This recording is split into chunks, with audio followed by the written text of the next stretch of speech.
अस्सलाम वालेकुम दोस्तों। तो आज के वीडियो में हम बात करेंगे कि आप जो है 2K यानी 2000 सब्सक्राइबर सिर्फ 20 दिनों में किस तरीके से जो है गेन कर सकते हैं। तो इसके लिए ये टिप्स जो है यानी ये स्टेप्स जो है आपको फॉलो करने होंगे। कि क्या है कि आपने जो है किसी भी बंदे से आपको 10 मोबाइल जो है वो चाहिए होगी, एक ही बंदे से एक मोबाइल। उस पर आपने जो है अपने, अगर उसके पास नेट मौजूद है तो ठीक है, वरना अपने नेट को उसको साथ कनेक्ट करें। इसके बाद उससे जो है अपने 10 जीमेल खोलने होंगे। इससे क्या होगा कि इससे अपने चैनल को आपने सब्सक्राइब करना होगा। इस तरीके से 10 मोबाइल अगर आप किसी जो है अपने कज़न्स वगैरह फैमिली मेम्बर्स या जो भी हो, तो दोस्तों वगैरह से मोबाइल ले, उस तरीके से 10 जो है जीमेल उसमें क्रिएट करते जाएँ।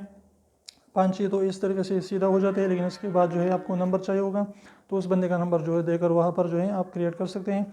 तो इस तरीके से आप जो है सिर्फ और सिर्फ 20 दिनों में 2K यानी 2000 सब्सक्राइबर गेन कर पाएंगे। लेकिन ये सब्सक्राइबर जो है इससे आपके व्यूज़ नहीं आएंगे, क्योंकि वो खुले नहीं रहेंगे। और 2 सालों के बाद अगर उसने जो है उस सब्सक्राइबर उस जीमेल को खोलने दिया, तो वो खुद ब खुद यूट्यूब वाले टर्मिनेट कर देते हैं, तो आपका सब्सक्राइबर भी कम हो जाएगा, लेकिन वो भी 2 सालों बाद। तो उम्मीद करता हूँ छोटी सी वीडियो आपको अच्छी लगी। वीडियो अच्छी लगी तो वीडियो को लाइक कर दीजिए, चैनल को सब्सक्राइब कर लिए। ऐसे ही इन्फॉर्मेटिव वीडियोज़ के लिए हमारे चैनल को सब्सक्राइब करना ना भूलें। और रेड वाला सब्सक्राइब को जरूर प्रेस करें, बिल्कुल फ्री है, एक भी इसका पैसा नहीं लगता। तो अभी सेकंड निकाल लीजिए, उसको प्रेस कर लीजिए।